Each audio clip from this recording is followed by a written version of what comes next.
You are relentless. What is the cost of being a relentless person? You have to be incredibly selfish. You have to, for me, family is the most important thing, but I have to be brutally honest and say, I don't let even family get in the way of things that I have to do. And that can make you an arsehole and it can make you sound terrible, but I just don't know any way around it. There is no way you can be the perfect husband or the perfect father and run a successful business. It's impossible.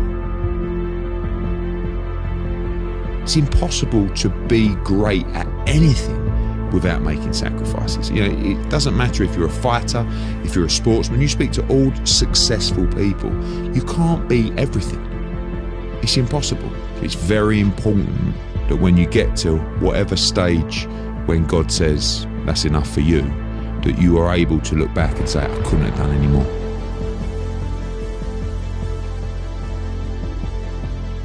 What would you say is the number one reason why people fail? Not necessarily why they make it, the complete opposite. Right, lack of brains, lack of effort.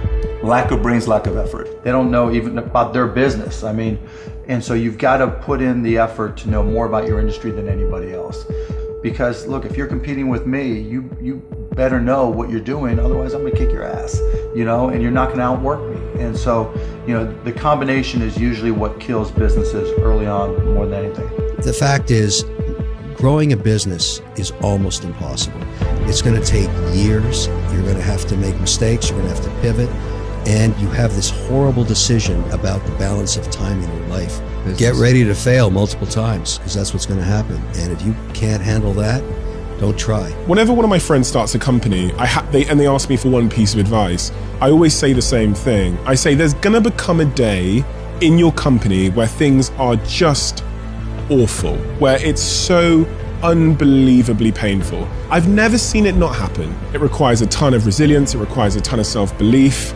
I think self-belief and resilience are probably the number one and number two character traits of anybody that wants to be wildly successful in business. And I do think that success may come for people when they overcome a level of stress that would break most people. I'm a little critical of how pop culture likes to talk about stress, which is if you're stressed, take on way less of it, right? And that may be true in small doses, but what we really want to learn is how to cope with stress and how to manage through it and how to overcome it. In a world that's changing so quickly, the biggest risk you can take is not taking any risk. Anyone who is incredibly successful has failed more than other people. You just don't see it because they got back up so fast and they learned from it, right? That's really how it is. Success is buried on the other side of failure. It's buried on the other side of frustration. It's buried on the other side of conflict. And so you have to see this as part of the natural evolution. The ROI, I like to say, of a basketball is billions of dollars for LeBron James. It's zero for me.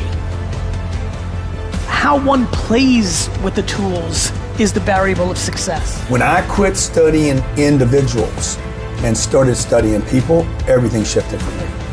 When you're studying your rich uncle or the neighbor down the street, the think is only so big. And then when I started studying these other companies, I was like, okay, this is who, if you want to create that kind of legacy wealth, that's the scale you got to think at. Yeah. In my opinion, there's three main skills in business in general. You got to learn how to sell, you got to learn how to build, you got to learn how to lead. So you got to learn how to get people to give you money for stuff. You got to have the stuff to sell them. And then you got to have people that work on your side to help deliver on those other two. If you can do those three things, you're unstoppable.